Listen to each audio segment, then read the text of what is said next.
Well, hello, friends. It's a pair of Ryans on a holiday Monday. Happy Family Day from the Ryans to you. There from the Scotiabank Saddle Dome is Ryan Pike.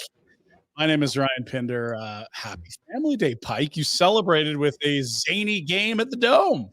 I mean, we got to see the first goal in a year and almost 2 years, basically, for Oliver Shillington.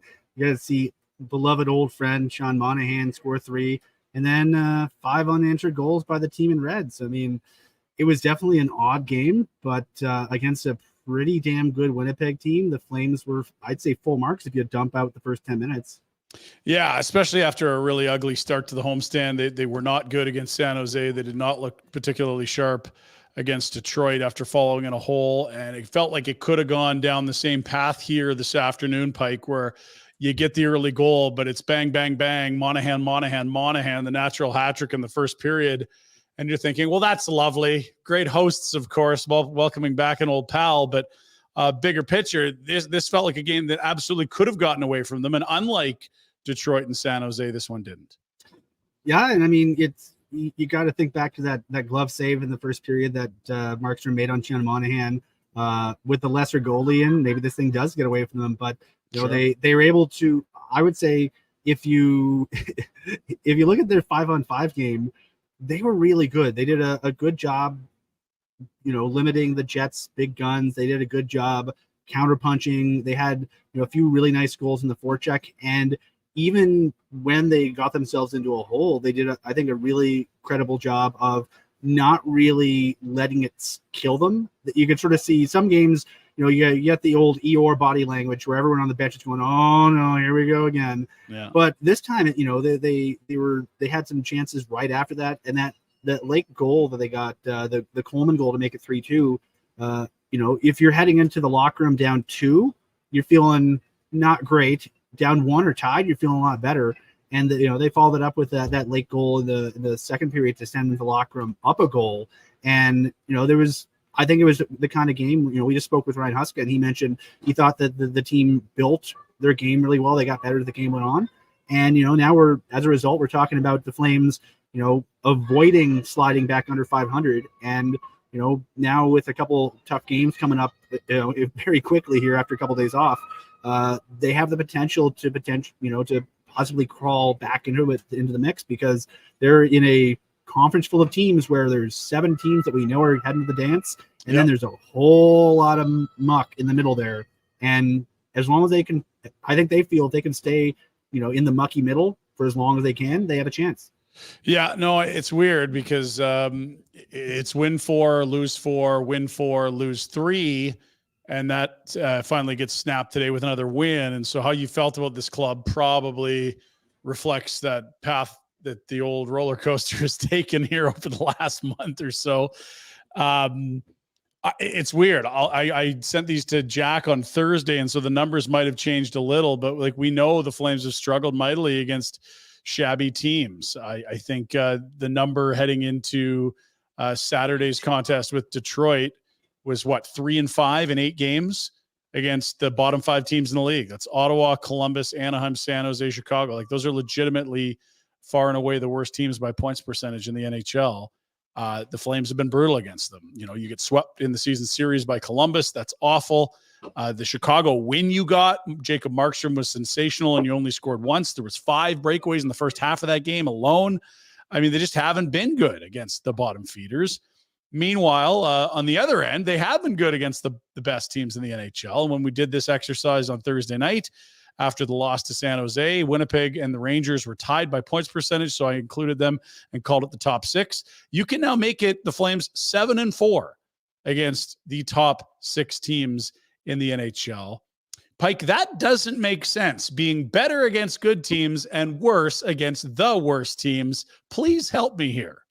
I mean, in a way, it does make sense though, because I mean, if you're playing, you know, we'll see this coming up on the weekend when they play the Oilers. But if you're playing against a team that's a rival, you're playing against a team that's one of the league's best. You want to see how you measure up. Meanwhile, you know, if you're playing Chicago or San Jose or Columbus, you know, the emotional component isn't there, and the hey boys, let's test ourselves against the best component isn't there. And, Mackenzie Weegar, he said it, after the game against San Jose, they thought it'd be an easy game. They just did not have the kind of fortitude, the kind of, Oliver Shillington referred to their, the group's character when we spoke with him today. And he mentioned, that they're a group that has shown their character in the past. He didn't think they'd shown the character they have in the recent few games. And this was the kind of game where they showed their character. It's completely easy to pack it in when you're down 3-1 against one of the better teams in the Western Conference. Yeah. But, they were able to find ways to keep it close, find ways to claw back. And, 5 unanswered goals against a very good Winnipeg Jets team. And, very quietly, 5 unanswered goals. This is the first time since November that Connor Hellebuck has allowed more than 3. Yeah. So they made a very good goaltender. A guy who's probably going to win the Vezina this year. They made a very good goaltender look pretty average. And full marks to them. They got 2 points, and they were very much the better team in this game. Yeah, and it's funny. You would just think in a hierarchy of skill that the better teams are harder to beat and the less skilled teams are easier to beat. It has not been that way for the Flames, and I don't know that that's as good as Winnipeg looked. I think if you go back to Saturday when they beat Vancouver in Vancouver, that's probably a lot closer. That was not the game Winnipeg wanted to play, but tip your cap. Flames can't control Winnipeg's work ethic. All they can do is worry about their own, and down 3-1. They got back to it. I think you make a nice point. The penalty kill allowed goals to the Jets on both of the first 2 power play opportunities the Jets had in the opening frame. Both were Sean Monahan. Both was Monahan right in his patented hash mark area. Right in the diving office. in. Yeah. Sorry, go ahead.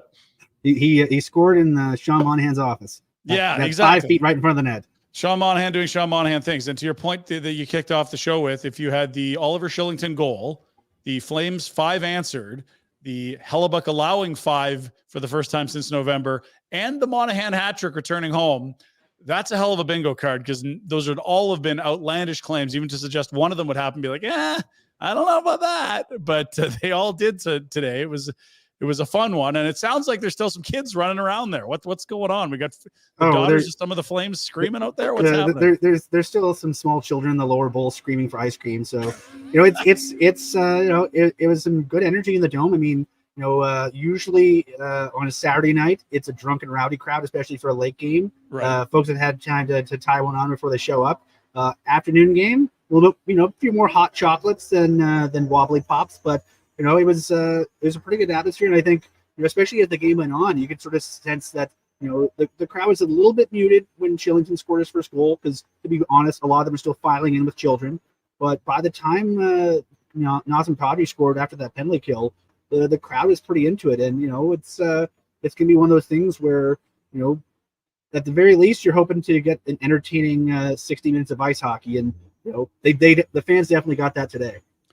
Let's get to our Betway highlight of the game. Betway, get the app, whether it's your tablet, your computer, your phone. 19 plus Ontario only. Bet the responsible way with Betway.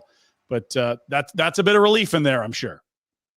Oh yeah, and I think we saw the Flames do a lot of smart things. We saw we've seen a lot of different things today, and I think it's very in keeping with how the Flames are, that, as soon as that Kadri line got reunited, the second period, things started chugging along a little bit more closely to what we thought. We saw a little bit of Connor's area at center.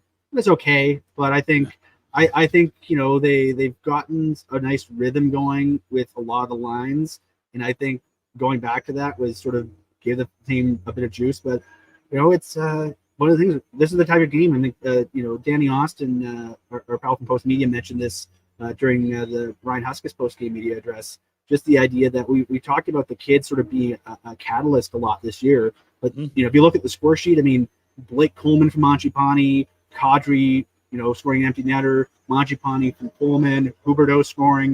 This was a lot of the guys that, if this team is going to make it to the postseason, then we can debate all we want if that's something they should be aiming for or not. But if they're going to be trying to get as close as they can, their stars are going to have to be their stars. And this was the kind of night where their best players were their best players. And as a result, we're not talking about, the Flames lost, but man, the kids were good. We're talking about, the Flames had a fairly complete victory with a lot of their high-priced talent playing like high-priced talent.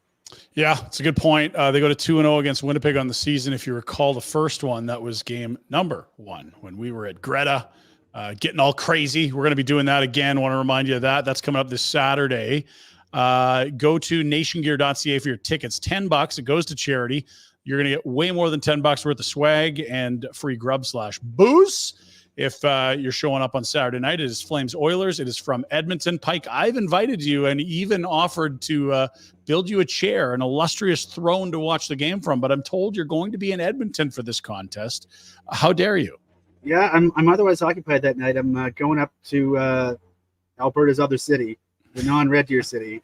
Right. Yeah, it should be, it should be a good game. I mean, Calgary Edmonton games in either building usually have some juice in it, and Yep.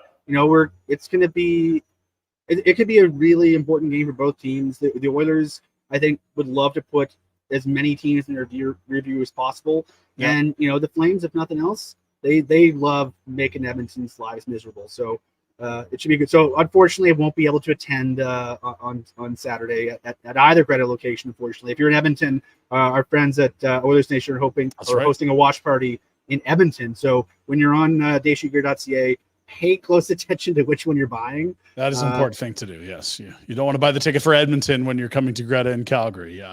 Now that said, if you're an Oilers fan in Calgary, I don't want to encourage it, but you are allowed. I don't need a sea of blue and orange, but if you want to rock the vote and John Scott your way into an Oiler party, you could do that, I suppose. That's this Saturday, Flames and Oilers. More to get to. We will come back with Hungry for More. The road ahead is an interesting one, as it's a 1-game road trip with more home action. I believe 4 of the next 5 games will be played at the Scotiabank Saddledome. And some more news, notes, and tidbits. It was not a good night for one Flames forward. We'll come back with that on Afterburner. We are well into the winter months now, and you can feel it, can't you? That urge to get away. Maybe some beach time to warm up those bones of yours. Maybe a hockey, sports kind of road trip. Well, when you pack your bags, make sure you don't forget Alberta Blue Cross. There's only one thing better than sharing memories, and that's making new ones. Alberta Blue Cross travel insurance protects your memories and more, wherever travel takes you. Visit ab.bluecross.ca/travel for more information. Alberta Blue Cross, celebrating life's memorable moments inspired by hockey. Hey guys, it's Pinder. Chatting about Charm Diamond Centers. Did you know that Charm's been Canadian owned and operated since 1972? And there's over 85 locations coast to coast to coast with Charm and their sister brands. Get this now. You want to get something custom made? How about custom ring building delivered in less than 4 weeks? That's unreal. That is the Charm Masterpiece program, and they've got unbeatable pricing policies as well. Whether it's mined diamonds or Canadian lab-grown diamonds, check them out. For more information, go to charmdiamondcenters.com. That's charmdiamondcenters.com. All right, gang, listen up. It's time to learn the pro pose. Coach? Bend and snap. Beautiful form. Nice arm extension. Facial expression. I could use some work. All right, let's see it. The pro pose. What's that guy doing? I think that's the bend and snap. That's a whole different deal. Charm, home of the pro pose. Oh! Wendy's is letting you win real food with your fantasy teams this year and Daily Face-Off. For those of you who smoked the competition, Wendy's is rewarding you with weekly prizes that'll have you winning despite your lack of team-building skills. Download the Wendy's app and score yourself 150 bonus reward points on your first order. Grab a sweet victory from the mouth-watering jaws of defeat, along with some fresh, never-frozen beef. Sign up to play Daily Face-Off to win weekly prizes like the spicy chicken sandwich from Wendy's and the Wendy's app. Welcome back to Afterburner. It is a victory for the Calgary Flames at home to the Winnipeg Jets. Their first of this homestand, 6-3, the final. Not what we thought we had in store with Connor Hellebuck and Jacob Markstrom going head-to-head, 2 of arguably the best 4 or 5 goalies on the planet this season in the NHL, but it's indeed what we had, Pike, as we welcome you back to Afterburner. You were down in the bowels of the Scotiabank Saddledome doing Coach Huska's media availability. Any thoughts to relay from the coach before you made the ascent back up to the gondola?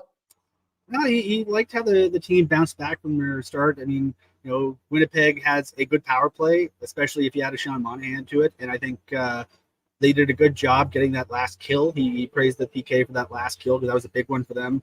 And I think we obviously saw some line shuffling.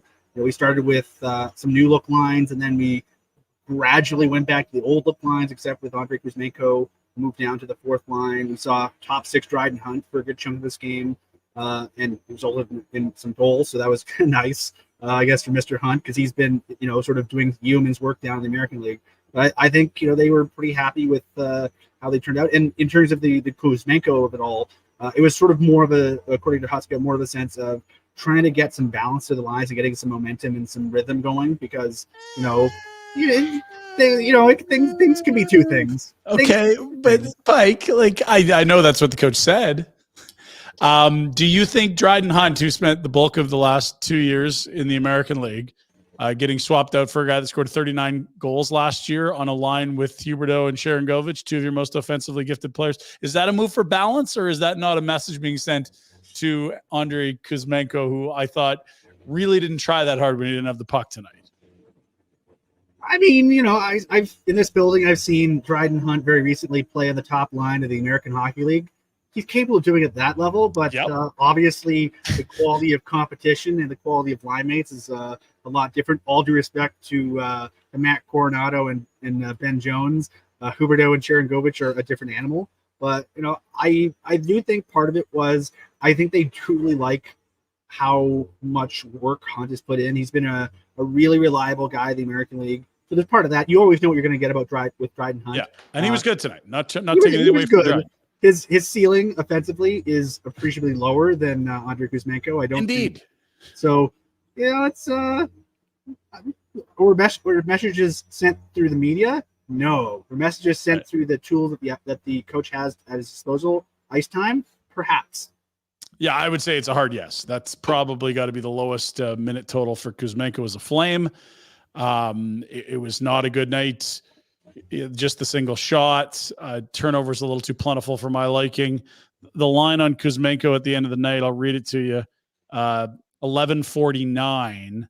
Only Walker Dewar played last. Kevin Rooney played last. And those guys started on the fourth line and stayed on the fourth line. So for a guy that started on one of the three, I guess one of the two scoring lines, really, I guess three if you consider the back line one, you have to. They scored.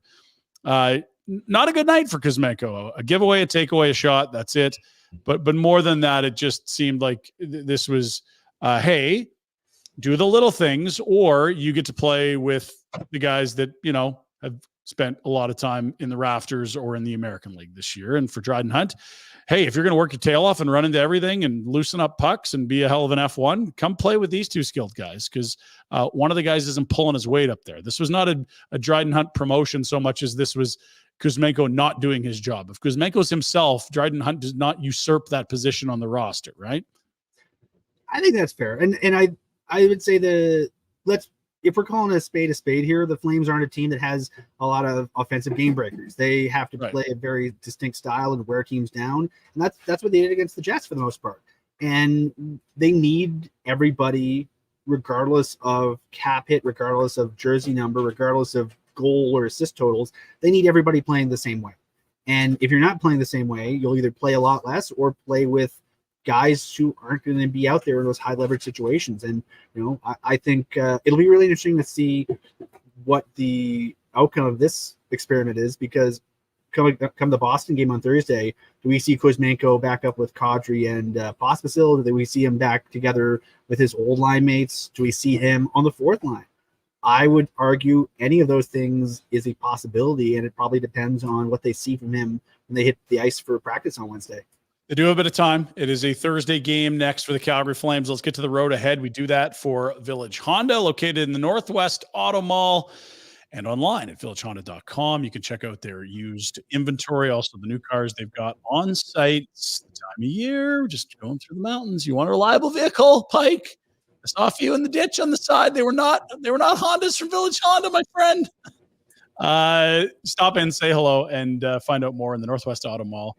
Let your automotive adventures begin with Village Honda. The next action Thursday, the Boston Bruins are here. That will be the finale of a 4-game homestand, 1-2 so far. But with losses to San Jose and Detroit, it felt like it was not going to be a good homestand. You certainly could salvage it for the victory over Boston, and that would be full bizarro homestand, beating the 2 clubs in the top 6 and losing to the one near the bottom of the standings and the other sort of okay territory where the Wings, wherever you want to classify them. It's a 1-game trip to Edmonton. We talked about it. We'll be at Greta. Get your tickets at nationgear.ca, and then it's 3 in a row at home. Kings on a Tuesday. Flames haven't seen the Kings since before Christmas, Pike, and I think that was the only time they played them. They'll see them again on a Saturday here in the spring. Then it's Pittsburgh on Saturday. That's a monster game. That's Mika retirement night. That is game of the year for me, Pike. Before the thing started, you had to circle it. Not only do you get the loan visit from Crosby and Letang and Carlson and Evgeny Malkin and now Matthew Phillips, but also it is the greatest goalie in franchise history, returning home to have his number rightfully placed where it belongs in the rafters. That's a big one. And then they close the homestand with Seattle on Monday, March 4th, 2 nights after Mika night. They will be closing. And then they go to Florida for the trade deadline trip. So the vaunted Southeast Division trip. They usually do the Florida, Tampa, Carolina. Is it the same this year? I've just not quite gotten there yet in my calendar. I think it is. I mean, this was basically the old Atlanta game. This was the last battle of Atlanta, and at some point, I was mentioning to a colleague, at some point these guys need to do a throwback game with the Jets wearing the Thrashers gear, the Flames wearing the Atlanta Flames gear. Just lean into it. Just go full weird.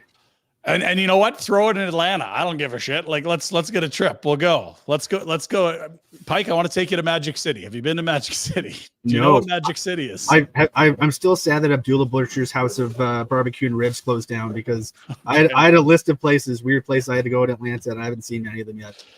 All right. That is the road ahead. Boston to close the homestand, the 1 game at Edmonton, and then the 3-game homestand. Kings, Penguins, and then the Kraken. Again, that road ahead brought to you by our good pals at Village Honda, where they've got new in-stock inventory on the ground, and all new vehicle pricing is MSRP, and also up to 90 pre-owned units on site as well. Definitely worth the trip. It is Village Honda, located in the Northwest Auto Mall. You talked about the lines. We talked about 5 unanswered. How about a little love for a former Flame returning home, Pike? Let's have a little peek at the day that Sean Monahan had at the Miles at that point. But the rest after that was all Flames. They'd score the next 5. Heck of a return for Sean Monahan. He was still very Sean Monahan. Again, scoring from the places he scores, scoring on the man advantage as he does, and somehow finding a way to be, what was it? -1 on the night, despite 3 goals on the night. And you know what that minus was, right? That he came in back checking on the Huberdeau goal, and Sharon Govich tried to pass across. Monahan got in the way, but didn't quite get good wood on it, so he couldn't really do anything with it outside of just bobbling it around. And Anderson able to make a quick little pass there. I mean, bless him for back checking and trying to get into the lane. The execution was a little bit worse than he probably intended, but at this point in his life, in his career, I think there's a lot of folks in the organization and around hockey who have a lot of time for Sean Monahan, the player, the person. And the fact is, he's basically a walking advertisement for, hey, referees, maybe start calling cross checks. But he can still score. He can. If you put him in, we saw against Vancouver. We saw 3 times in this game. If you give him a little bit of space to operate around the net, he can still put the puck in the net. And I have a feeling we haven't seen the last of him either in the league or especially with the Winnipeg Jets this season. Yeah, and interestingly, he's a free agent this summer. He moved from Winnipeg for the a first and a conditional pick, if I'm correct. Conditional third. I wonder if there isn't a fit with the Flames again down the road. Now, he'll have options, but I just look at the Calgary Flames down the middle, and you've got 2 guys in their mid-30s next year. I believe Nazem Kadri turns 34 in the fall. Backlund's already 35, if I'm correct, Pike. So those are your 2 centers. Maybe you try to move Azaria or a Pospisil to center ice, but they're wingers at this point. I think Sharon Govich is better suited on the wing. Would you dare dance again with Sean Monahan? I guess term and money would be the big determining factors, but does he fit what they're missing or not necessarily?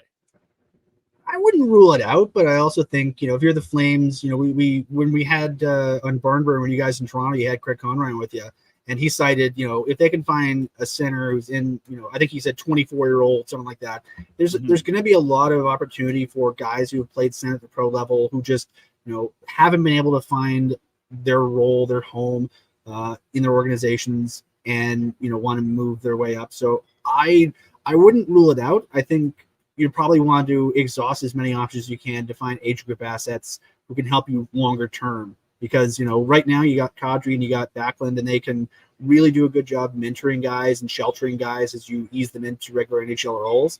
But you also, you don't want to block the progression of some of your guys. And they have, if you look at the reserve list, Honzek's a winger who can play center. Maybe he hasn't really done it this year.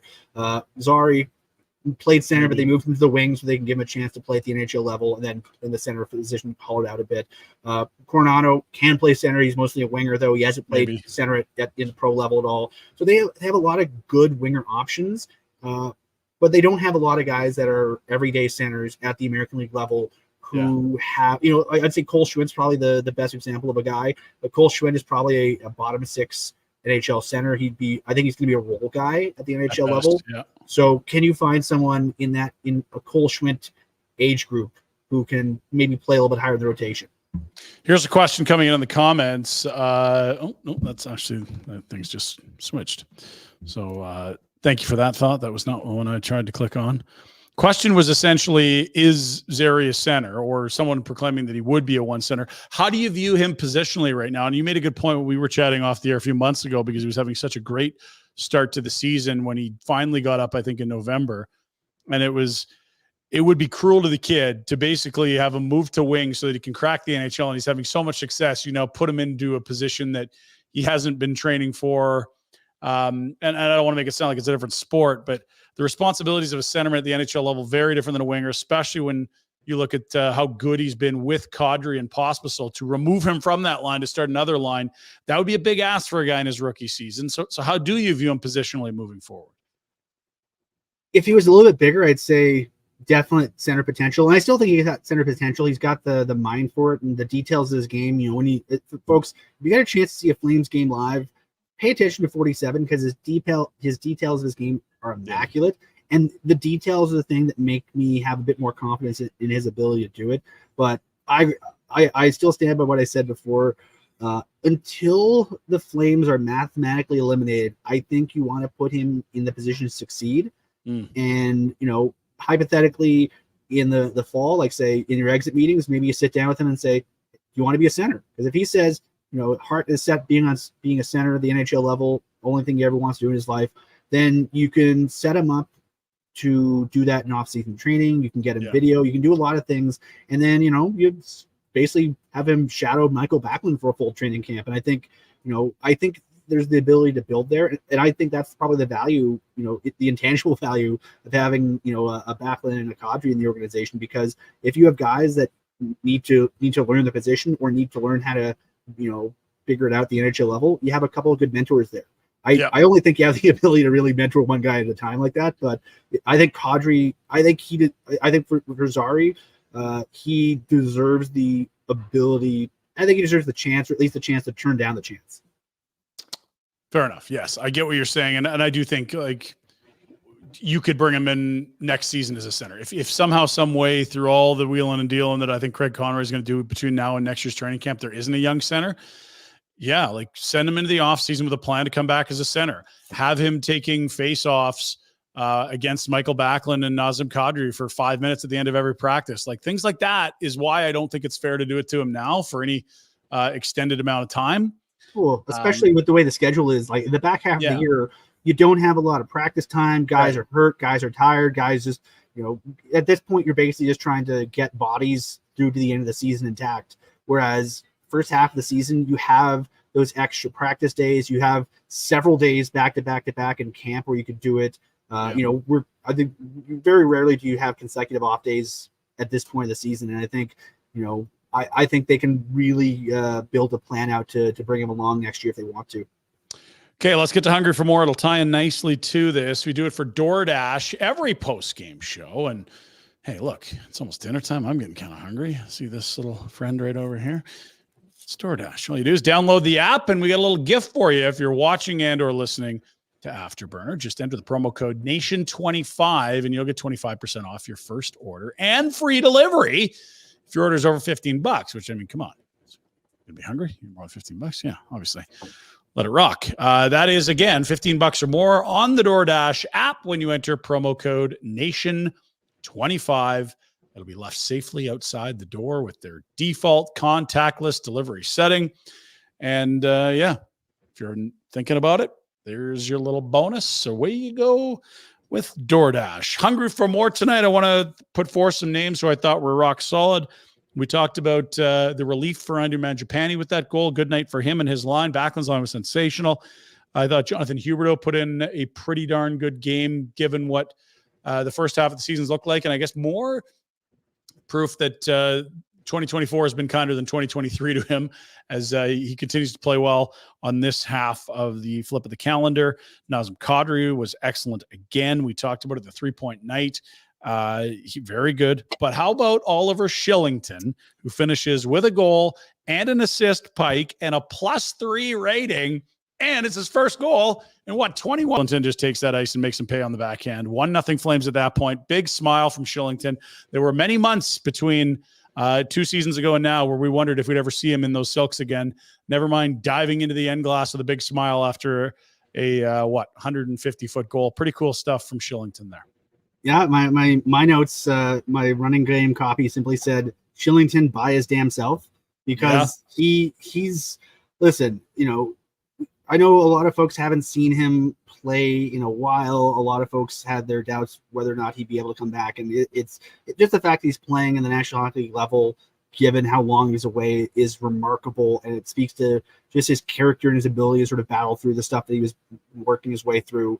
And he's a guy who he's never been short on confidence, and he's never been short on skill. Mm-hmm. And when he plays with swagger, capital S swagger, he's the kind of guy that can make things happen. And if you look at the reserve list for the Flames, I mean, right now they got 3 NHL defensemen under contract next year. Yeah. It sounds like, Shillington has a willingness to return. I think there's a lot of goodwill between him and the organization, both ways, because of how everything's gone, and they still believe in the guy a lot. And if your top 4 next season is Shillington, Weegar, Anderson, and then somebody else, and then Pahal and somebody else on your third pair, that's not a bad blue line to start a retool period with.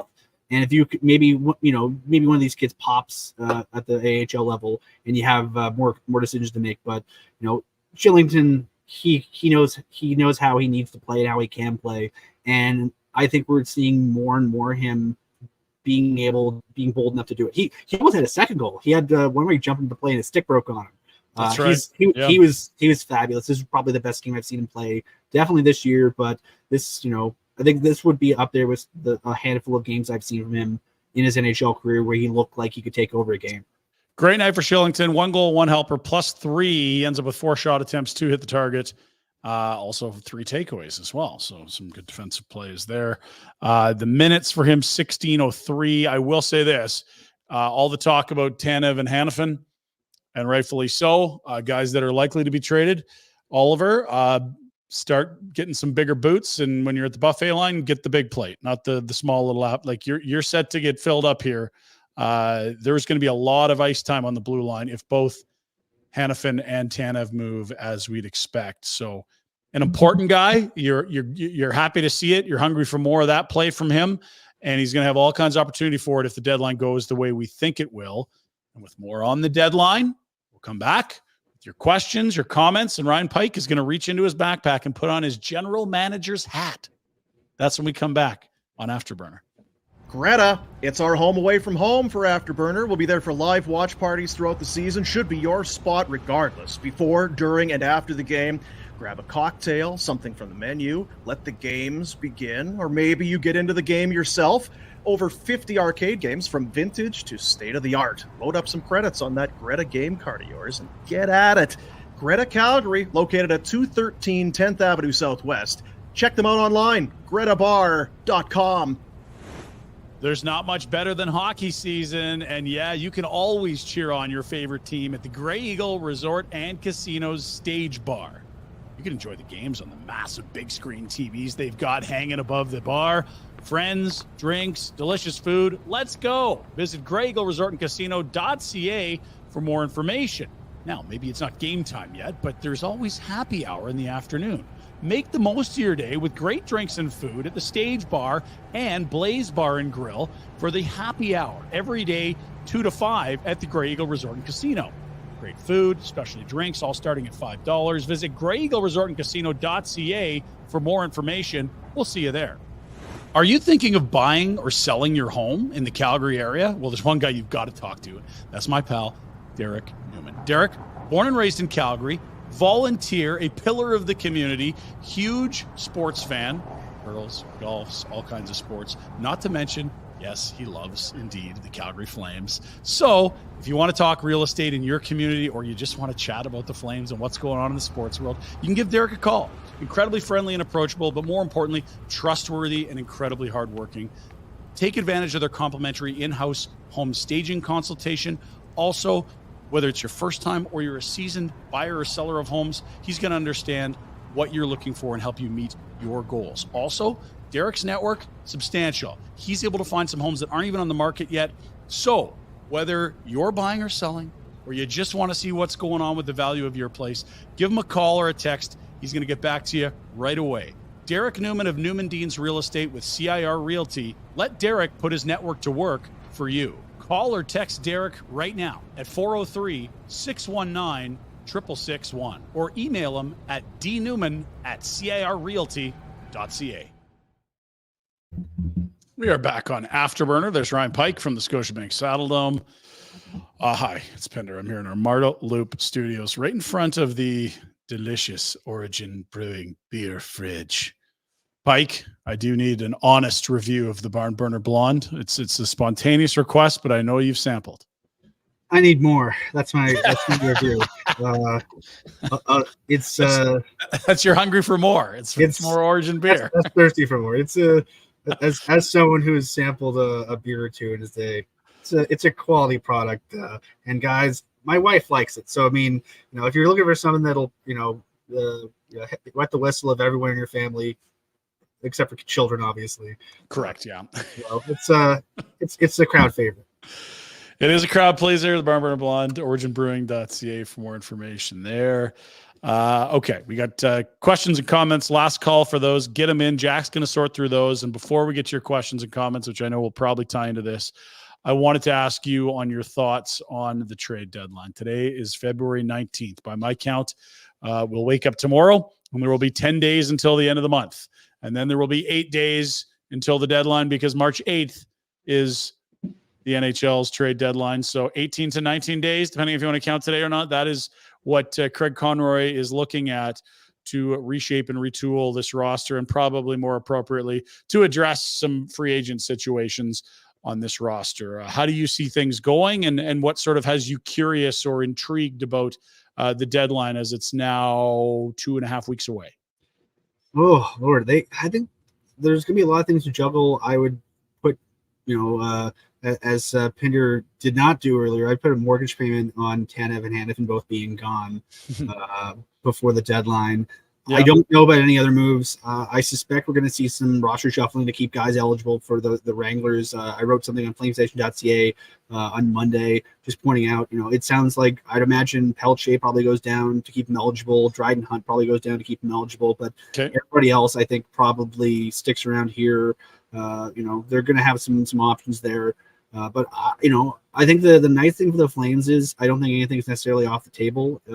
No reasonable offer will be necessarily refused, but I do think they have some needs that they feel they need to meet. The asset management since Greg Conroy joined since he changed roles has been sort of the watchword. And if we're credit where it's due, he's done it. He's there's been they started with 7 UFAs. It sounds like Shillington will be something they deal with in the off season or after the season ends. Mm-hmm. But 4 of the guys have been dealt with. One guy has a new contract in a C, and 3 of the guys are elsewhere. They have assets for them, and I suspect that trend will continue.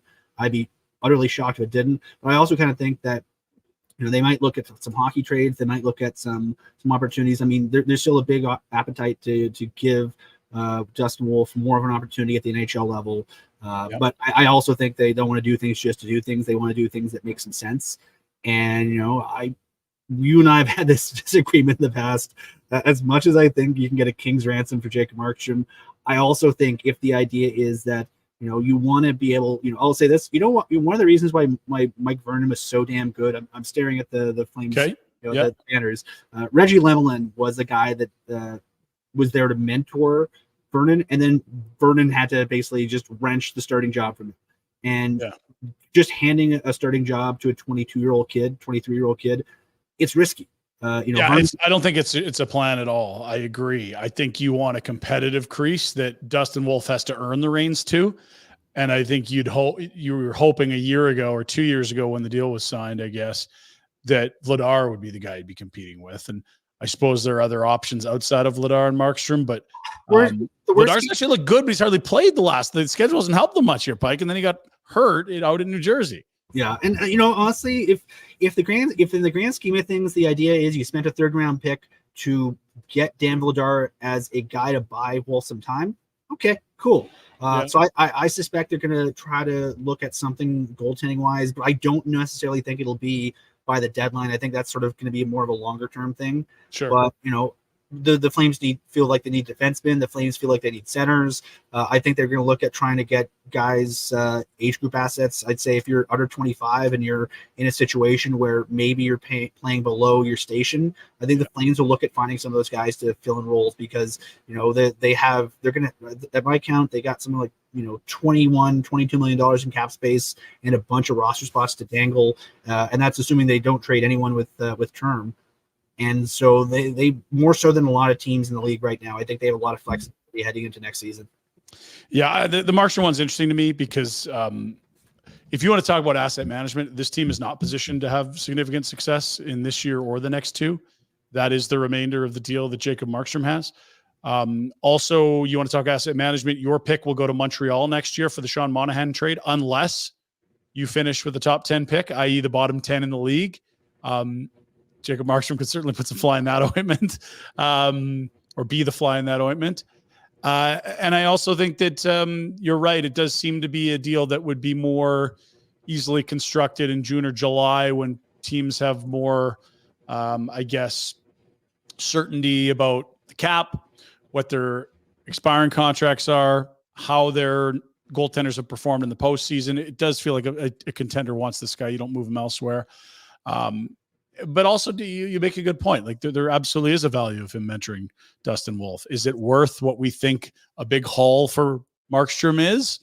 That's really the question. And when we talk about resigning Hanifin all year or what Elias Lindholm could get in trade, I mean, we really don't get to see inside the black box. We don't know what the trades on the table are. If it's like a roster player with a year left of term in a 2nd round, or like, no, let him mentor the kid. But if it's a first, a good young centerman and a couple D prospects, it's like, okay, like guys, you can go pay Cam Talbot to mentor Dustin Wolf and let whatever happens to Vladar happen to Vladar if you put him on waivers. But it is the most curious of all the players on this roster heading into the deadline and into the summer for me, if he doesn't get moved to the deadline, because I think we've all arrived at the conclusion that Hanifin and Tanev should be moved, will be moved, and at a tidy price, probably return some younger assets and or picks to the Calgary Flames. But the Markstrom one, you can certainly look at a lot of different angles on it. And the challenge being, we don't know what an offer would be. We've heard some of the pieces involved with Jersey, and it didn't seem insignificant. Yeah. And you mentioned the elephant in the room of the 2025 draft and the many conditions on the Monahan / Huberdeau / Tkachuk firsts.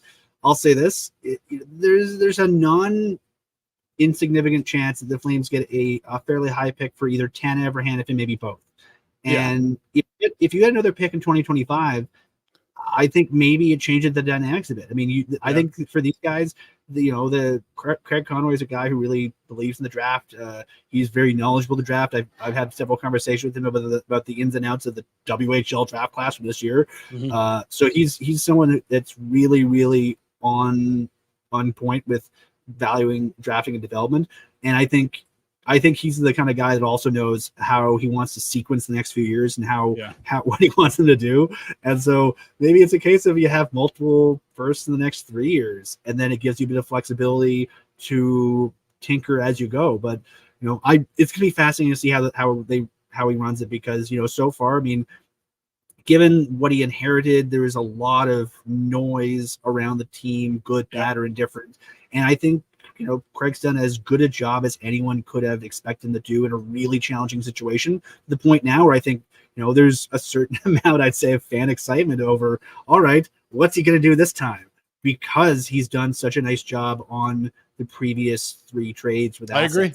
Yeah, no, I think the fear setting into that draft in Nashville where we both were, and boy, this Igor Sharangovich, we don't know a lot about him. There's that's a glass half full, glass half empty test. Whoever you looked at him, you saw the 24-goal, second goal sophomore season, barely into the teens, his 3rd year in the league, tumbles down the depth chart, healthy scratch in the playoffs, lots of tools though. I mean, that's clearly a win in hindsight. I think the Zadorov deal seemed like a fair deal for both sides. I don't love that the 3rd round pick is a 15-year-old right now in terms of how long you got to wait for it, but he also gets the 5th, and Zadorov did want to get out of here, and certainly it seemed like was taking up a bit of space in that room. At worst, you call that a draw at this point, the trade. Never mind, you got a couple bullets with those draft picks. And then I think the Lindholm deal, I think, overwhelmed everyone, given that he left Calgary with less than 10 goals at the time of the trade. It was not a bumper year for Elias Lindholm offensively, and he still managed to turn that into 5 assets, including a 1st-round pick, including a OHL defensive prospect who's having a monstrous year. Certainly doesn't mean he's going to be perfect, but a guy having a great year that overcame injury, that probably gets redrafted much higher than he would have if he did it again today, than he did, excuse me.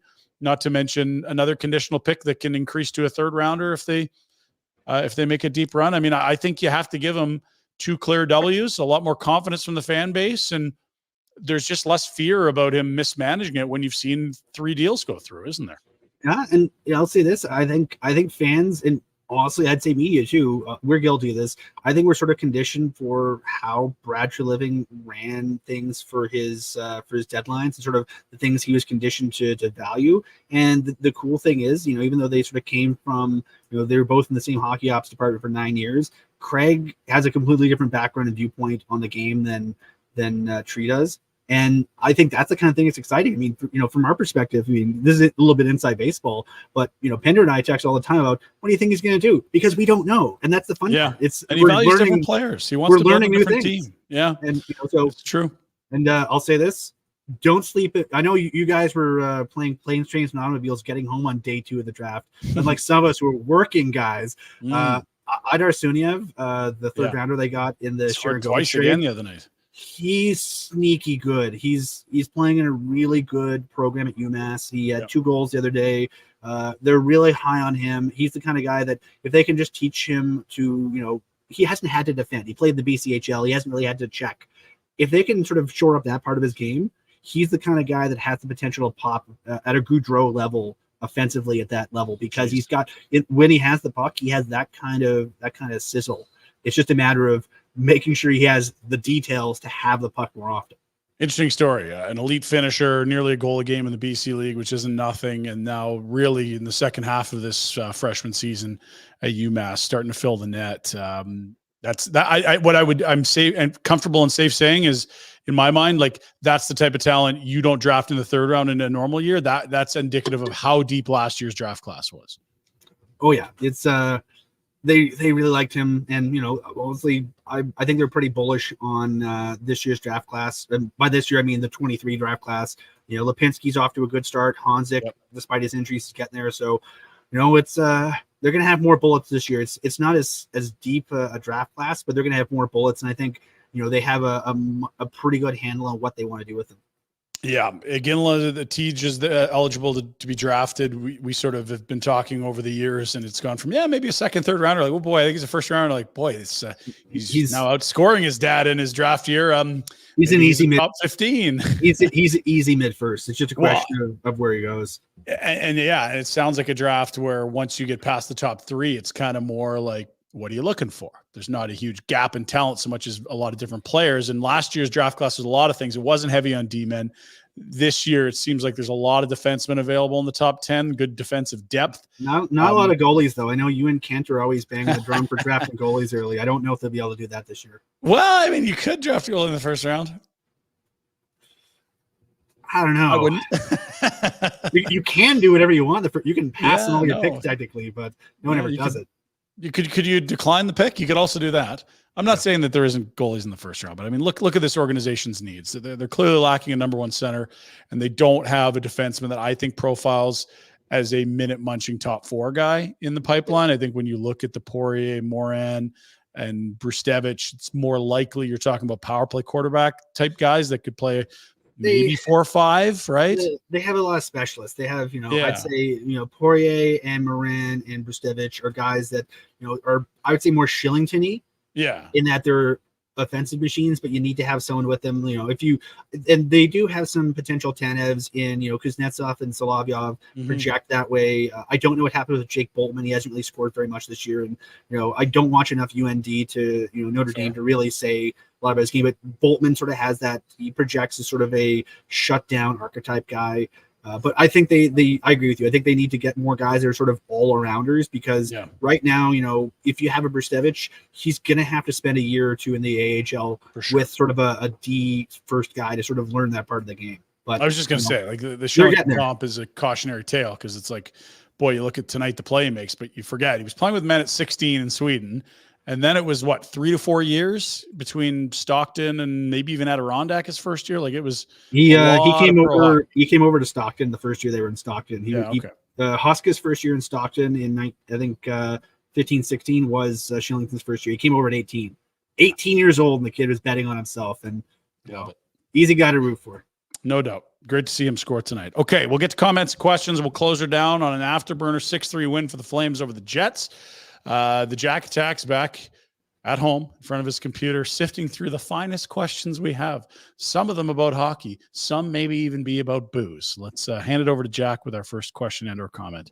Can Shillington and Pahal play as the second pairing when Tanev and Hanifin are traded? I'll start with this one, Pike. They might have to out of necessity for this season, but you will not head into an NHL season with that as your second pair. I don't mind Shillington slotted there, but I think they're going to be shopping for a second pair of defensemen this summer in free agency. Maybe it's a veteran. Even a guy like Tyson Barrie, I don't know if that's second pair, but they could use a D that runs a power play and just they need some people to need some minutes on the back end. If you're going to see a season where you get rid of Zadorov, Tanev, and Hanifin, that's 3 considerably significant minute eaters that have all disappeared in the course of 6 months. Yeah, I think you nailed it. Those 2 are going to probably be the second pair once all the trades are done. The Flames are carrying 2 extra defensemen. The scratches tonight were Dennis Gilbert and Jordan Osterley. Yeah. I imagine one of those 2 guys moves up. Actually, probably both those guys move in, and then they probably call up one of Solovyov or Kuznetsov. Yep. Solovyov, I believe, is injured right now. He didn't play the last 2 games. So by default, it might be Kuznetsov, but they're pretty high on both those guys. So I imagine the 7 is probably one of those 2. And then you'll probably have a 3-man rotation of Osterley, Gilbert, and one of those 2 guys for that third pair for the rest of the season. But it's gonna get a little bit it's gonna get tough, I think. Definitely. Yes, I agree. And honestly, I think for those that have been chanting about the draft lottery and not the wild card positioning, the results that those people are looking for will come more easily without a second pair. Because as good as Braden Pahal has been, he was available on waivers just a few weeks ago, and that's not someone that you want playing second pair minutes. I think it's been a nice find for a guy to come in and play. Again, if they're fully healthy, he's not a top 6 guy in the NHL. They would, if they've started the season with Zadorov and Shillington. I mean, put him where you want in the depth chart. But I think given the expectations and what the acquisition cost was, he's been really nice. What have you seen from Pahal as Matt's asking more on him?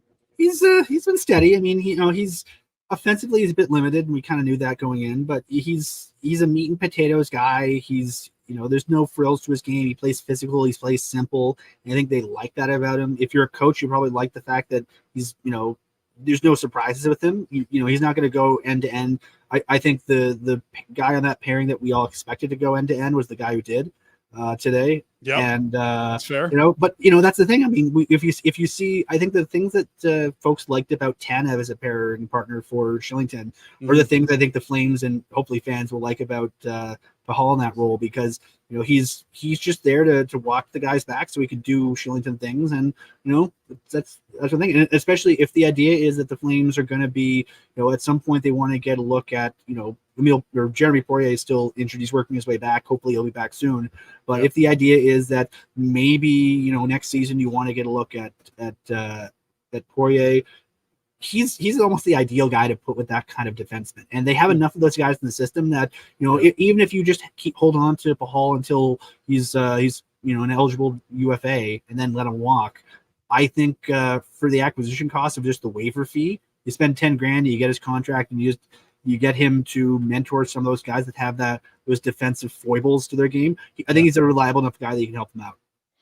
I agree. I think it's a nice find. Immediately, you and I were texting when his name crossed waivers. You had noted he'd been to Flames development camp. There was some history of the organization. It's a guy that's worn a letter, not only in the Western League, but also in the AHL with the Silver Knights.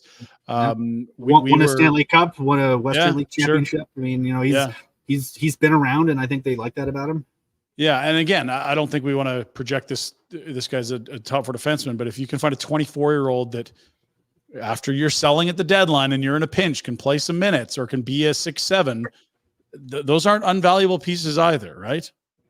Yeah, and when we talk about age group assets, that's what we're talking about. I mean, the Flames, because they were pushing and they thought they could make a push to contend, they were deficit spending. They were sending out assets. Mm-hmm. And if you can find guys that are especially, controllable years, like, guys become UFAs when they're 27, however many years they have until 27, if you can find a guy that has 2 or 3 years until he has to do that on the waiver wire or for like a 5th or 6th or 7th round pick, those are big things, especially if you think that you're wandering in the wilderness period, your rebuild period, V2 period, whatever term you want to use for it. If you think you're going to have a couple of years where you need to fill in some gaps, guys like Pahal, who are NHL defensemen, but you don't really know how good they are, they fill in the gaps pretty nicely.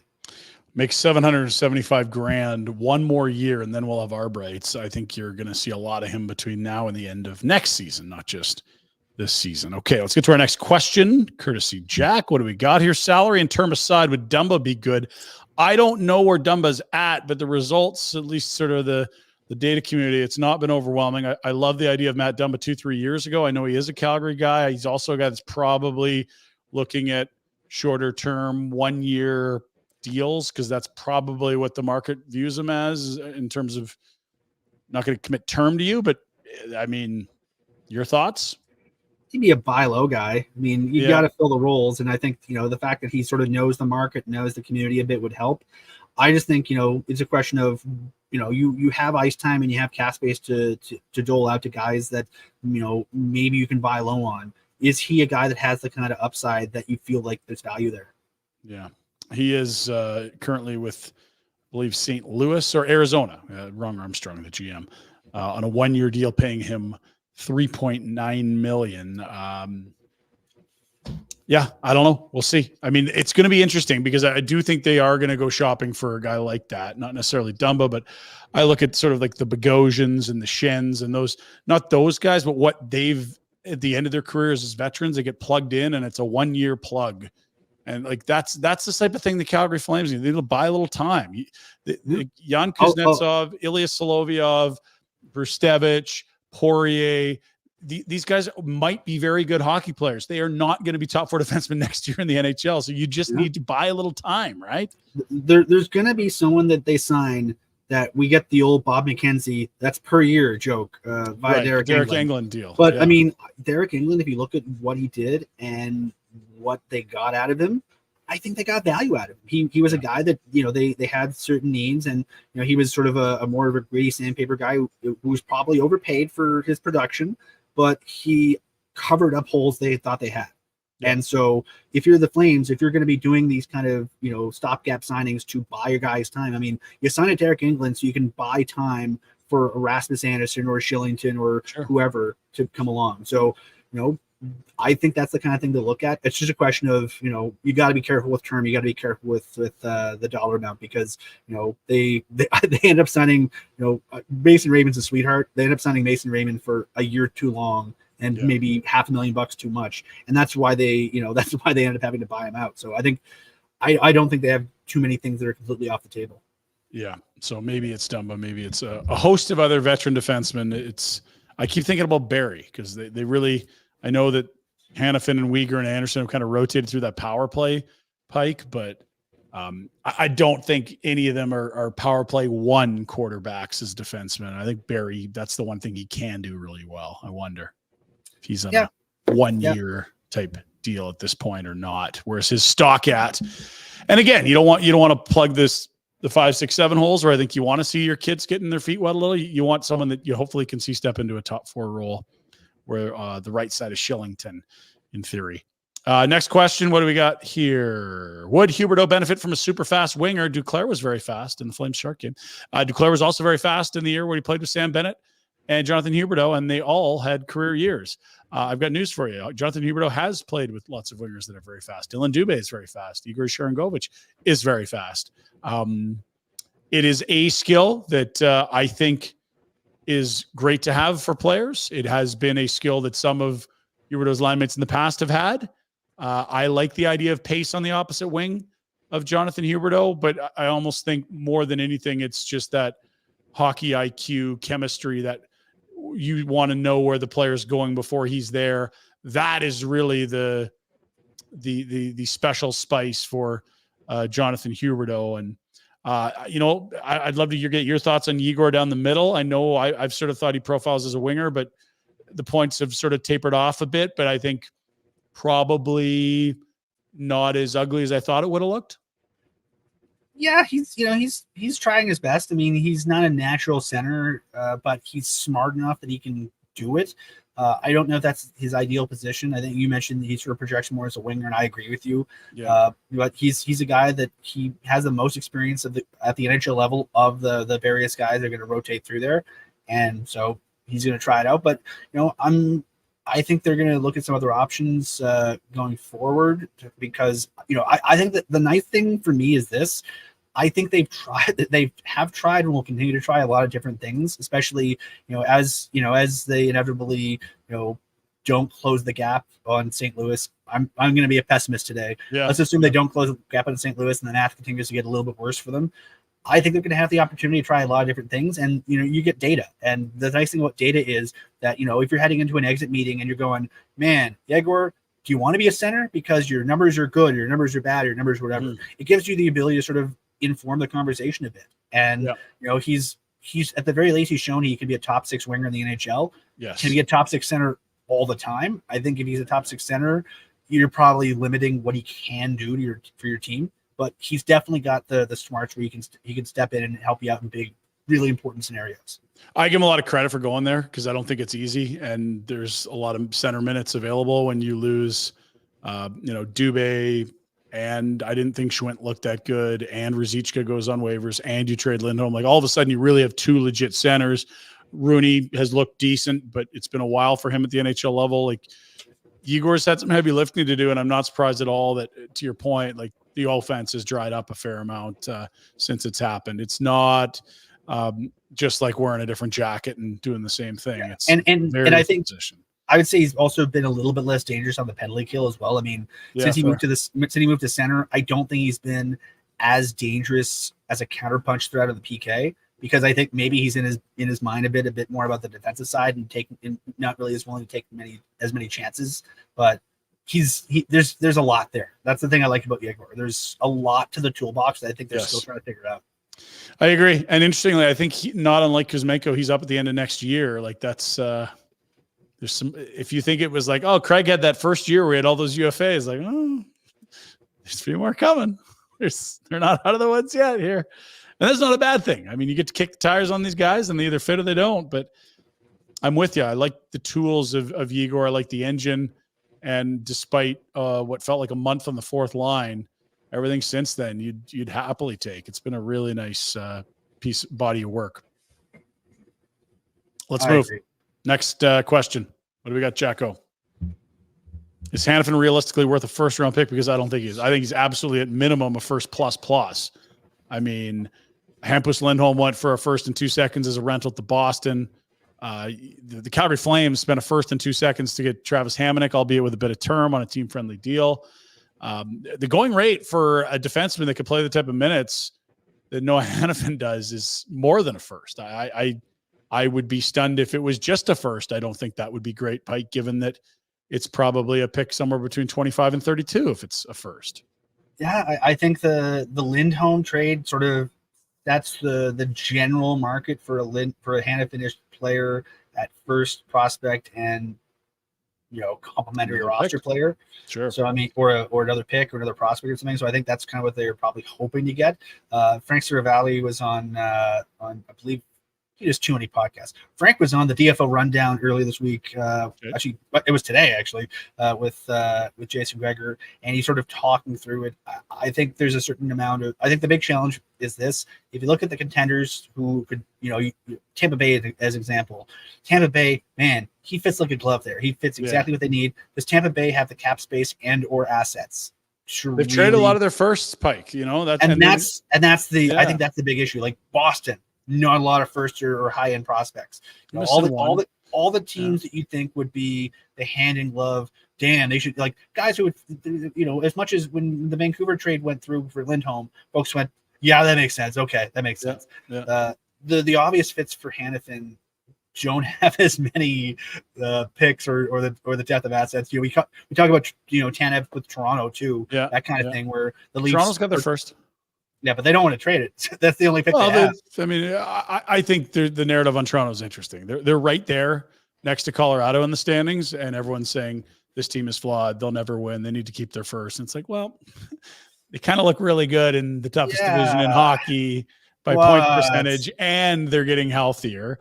But they're also being compared to teams with have rings and parades. So like if you're like, oh, Tampa Bay, they got holes. Yeah, they can lift the holes because they had some parades. No, I sort of more mean Colorado. Yeah, like Dallas and Boston. Like Boston hasn't done shit since I shouldn't say that. They went to a final against St. Louis, but like they have won a cup since they beat Vancouver in the final. Like it's not like the resumes are drastically different than Toronto. Like they've had more success in rounds 1 and 2, sure, but like I just think we got to strip away the logos and look at the points percentage.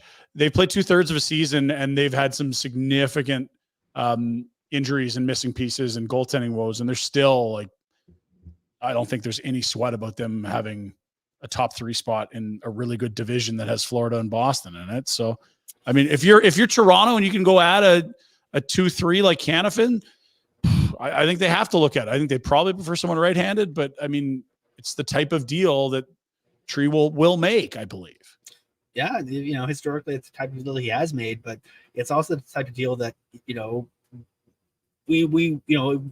think I don't think the Hamonic deal aged well. It didn't look great initially, and I think a lot of the thought process was, Hamonic had attributes that the Flames did not have in any of the people in their system. They thought, okay, you don't have it, go out and buy it.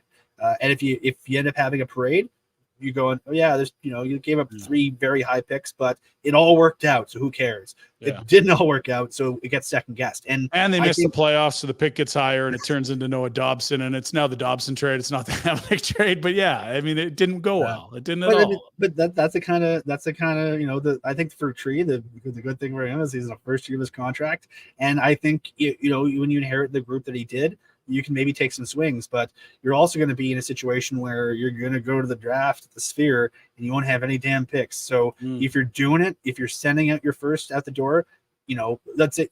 Look at what the Flames did with their 2022 pick. You trade out Tyler. You trade it first for Tyler Toffoli because you think, hot damn, probably Tyler Toffoli away from going on a run.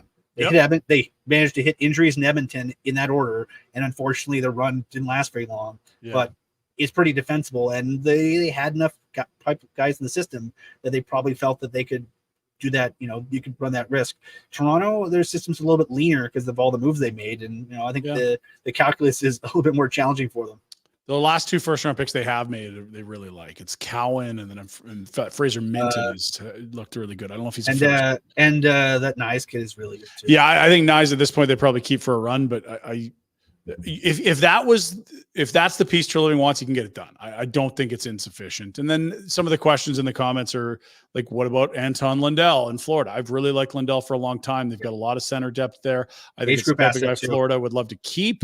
And I don't know that they're as thin on the blue line. Like they just got Montour and Ekblad back after missing the first half of the year or whatever. So I don't know if that's the fit, but look, every team could use an upgrade in their top 4. And that's what Noah Hannafin is for most of these teams. The question is going to be, to your point, what's the asset blend? Is it players? Is it picks? Who has the capital?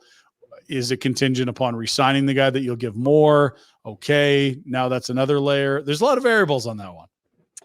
Yeah, and that's the kind of thing that makes this so much fun. I mean, the Flames have the potential to be a really, really central character in all the trade discussion. I mean, Elliot Friedman on Hockey Night at the weekend, he sort of joked that he was a little, he mentioned that he didn't want to talk about the Flames as much because he didn't think it was fair to keep bringing up the organization and the players because of all the chaos it creates. I mean, but it's also the case where the Flames are basically the spider at the middle of the web when it comes to this trade deadline, and they're going to be able to dictate a lot of what goes on.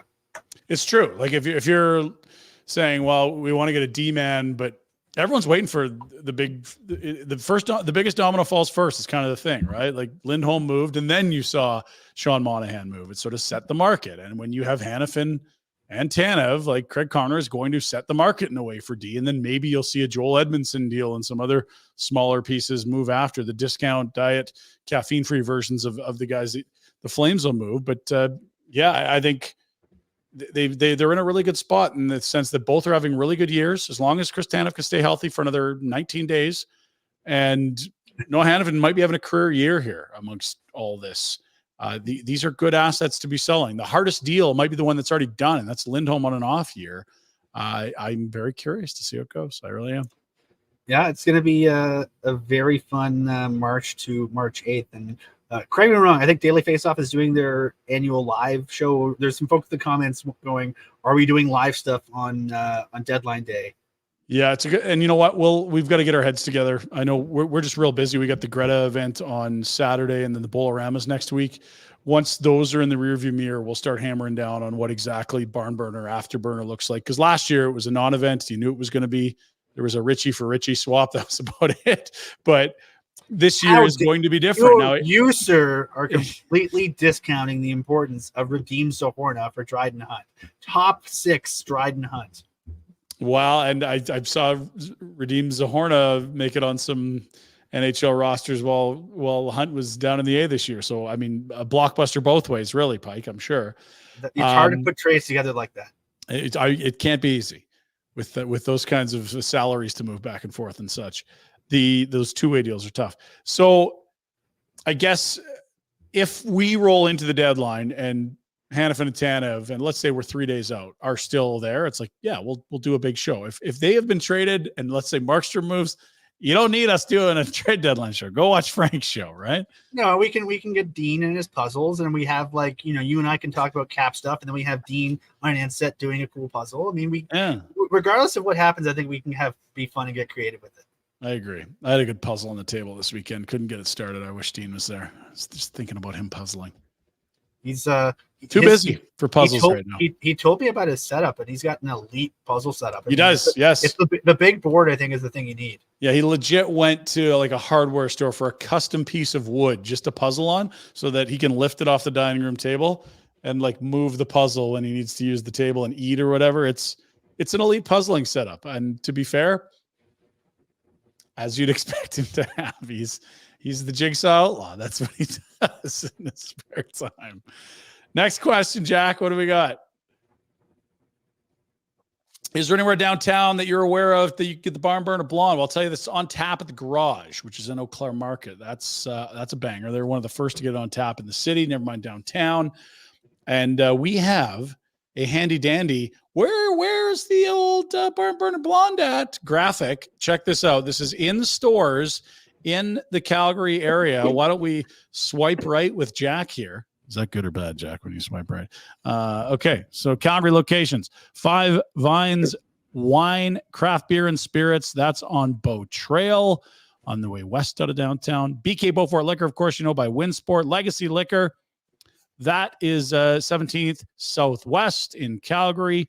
Also Legacy Liquor. That location looks like in the Northwest. Metro Liquor Store. Stacy's Liquor Store. I didn't even let you answer, Jack. We're swiping right. You know what that means? Good, bad? Like it? You don't like it? I don't know. He's not talking. He's in a relationship. He's not swiping either way, Ryan. Rocky View Liquor Discounter, Sobeys Liquor. That Sobeys is the Chestermere location. Devon Wine, Spirits, and Beer in Devon, Alberta. The Liquor Inn in Edmonton. How about that? If you're going to the Battle of Alberta game, go fill your bathtub with ice from the ice machine and then just pound about 1,000 Barn Burner Blondes into that thing and let them chill so they're nice and cold when you get home from the game. And then in Fort Mac, no less, at the Fort Mac Liquor Store. How good is that? Well, we'll happily add to that list, folks. If you run managed liquor stores, bars, pubs, we'll give you some run. Yeah, unfortunately, I won't be able to fill my bathtub or sink with ice because I think I have to work after the game. Yeah, so whenever you're done work, then you hammer the blondes. Let's go. Get at it, right? You got to stop typing at some point, Pike. 1 or 2 a.m.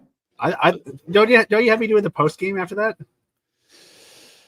And no, I think no. I've got Kent doing that post game, and Boom and I are going to draw for short straw who has to leave Greta to go do post game, because I think the idea of doing a live post game at Greta Saturday around midnight, sloppy. Yeah, especially after a BOA. That's right. Well, good. Blood on the floor. Who knows? In that case, I might end up going to I got to find out if they have any room at the. I might just file my stuff and go to Greta in Edmonton and why not? Just put FaceTime with the bosses so they don't shut down the site. Love it. Okay. Anything else, Jacko? Or I think we 1 or 2 hockey more, or is that it? I think you said you had 6. That's got to be close. Should the Flames try to sign Monahan as UFA? We talked about this a little bit earlier. They need some help at center. I think Craig Conroy's plan will be, if they make 2 to 3 to 4 deals between now and the draft, one of the things they'd love to do is to add a young centerman. He talked, as you alluded to, Ryan, with us in Toronto over All-Star Week about adding a center in that sort of 23 to 25 range, like a young developing center that maybe the depth chart, wherever he's coming from, has not been friendly and needs room to grow. Maybe they don't have picks. That's their capital to get a deal done with the Flames. That would be his top priority in my mind. But if you have to go to free agency and circle around a center, I wonder what that deal looks like, because I think, he's not a great skater still. He's not a great defender still. He's a very good face-off man. He's an excellent power play player. Yeah,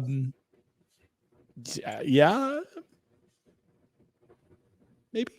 I'll say this. I mean, Monahan is a specialist. He's a very good specialist. He's kind of limited though. He's all ozone starts and power play. Yeah. And I think the challenge with that is you kind of have a Kuzmenko who is starting to really look like he might be that as well. And I don't know how many specialists on the forward ranks you can work with. That's fair. I was worried Igor would be one of those specialists, but he's actually been a better player at 5-on-5 than I thought he was going to be this summer, which is a good sign. But yeah, they'll have lots of options. I even thought of a Nick Bonino crossing waivers a few weeks ago, but I don't know how much tread's left on that tire. They just lost Ruzicka. You knew you were trading Lindholm, but yeah, they're gonna have to get creative down the middle for a bit here, aren't they?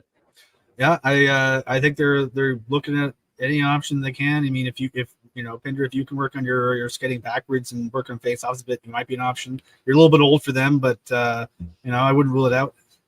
I would. But again, we agree to disagree sometimes, Spike. We agree to disagree. I'd like one of those pay me to go and not work contracts, the buyout. Could the hype be real enough that they give me a deal and then realize how abhorrent my play is and then immediately buy me out? That's the move. I want one of those. All I know is some of us have been living on Robodaw Island for years, except we don't get the same money. Right. Yes. Yeah. It's the accommodation on the non-Robida Islands not as comfortable. The less sports cars and yachts and mansions, right? It's more ramen noodles and beanbag chairs. That's right. Okay, I believe that's gonna just about do it, unless Jack wants to squeeze in a late one here. That's it, fellas. That is it. Okay, thank you, Jacko. Good 82 minutes with Pike. As it was the great Ryan Bowl on this holiday Monday. From Ramen Bowls to Ryan Bowls. We thank you for watching Afterburner. Thanks to all our sponsors. Big shout outs. Congrats to Derek Newman as well. It's now the Derek Newman Group, formerly Newman Dean's Real Estate Group. So moving on up in the world, and congrats to him. I know we've got some of the ads running there in the break. And as always, we will be back for the next Calgary Flames game Thursday. It will be Cammy and either Old Man Boone or the mulleted Pinder. One of the two of us will be, the lesser of the attractive people working Afterburner on that day. And then Saturday from Greta, that's what's coming up. Thanks so much for being with us on this holiday Monday. Make sure you love the ones around you on this family day. Thanks for watching.